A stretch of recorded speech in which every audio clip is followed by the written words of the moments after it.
Requirement elicitation is the term of art, how we elicit requirements, how we gather and identify and document requirements in this proactive way.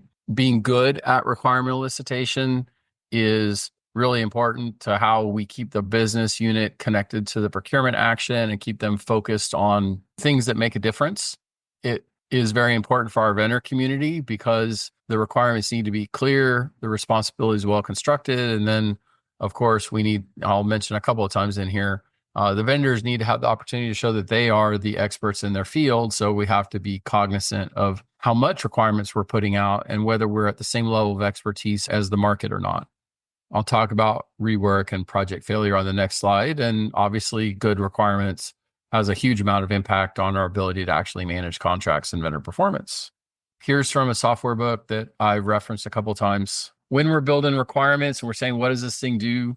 It costs us very little to fix and improve requirements early in a process. The further along we go into actually trying to act on that and build on that, having to go back and redo requirements later is very expensive. And of course, if we didn't understand a requirement and the project rolls and rolls, and then we're in operations and what the client thought they bought and what the vendor thought they sold don't align, then it creates a lot of thrash. So very important to deal with requirements well and early. So if you're dealing with somebody who is just completely requirement-less and you're trying to get them to define a project so that you can start actually hanging requirements off of it, I've found that getting people to think about like the project goals and objectives and where we could measure is an important exercise. What is this project and what would be the goals and objectives? Success factors is another key phrase. You can find whatever words resonate with your client.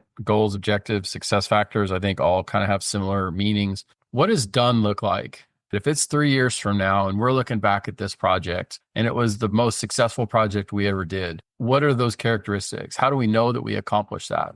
With goals and objectives, we can then get them to think into phases and milestones.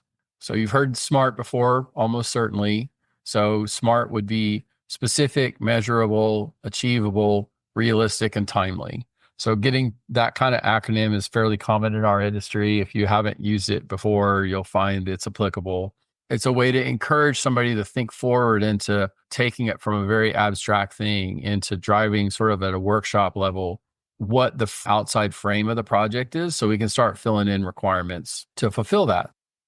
Okay, so requirements and specifications. When we actually kind of have an outer frame to a project where we generally understand success characteristics, and then we're going to populate in, some of the requirements.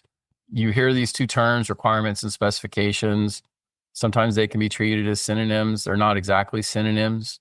Requirement is what would the end user be able to do, or what's the outcome of this? Like what's the user needs to be able to do X kind of stuff. A specification is much more how it will do a thing, if there's standards and performance. So kind of the classic example to think about the difference between requirements and specifications. The destinations are not the routes, right? So the user, I need to get to the airport. That's a requirement. I have to get to the airport. The driver says the freeway's backed up. Do you want to take the toll road? So that's a specification. That's a method. That's a specific process and procedure that we would do. You may need both. You may need either one, but at least then you can kind of get a general understanding of the two terms are not synonyms and may not be used to mean the same thing.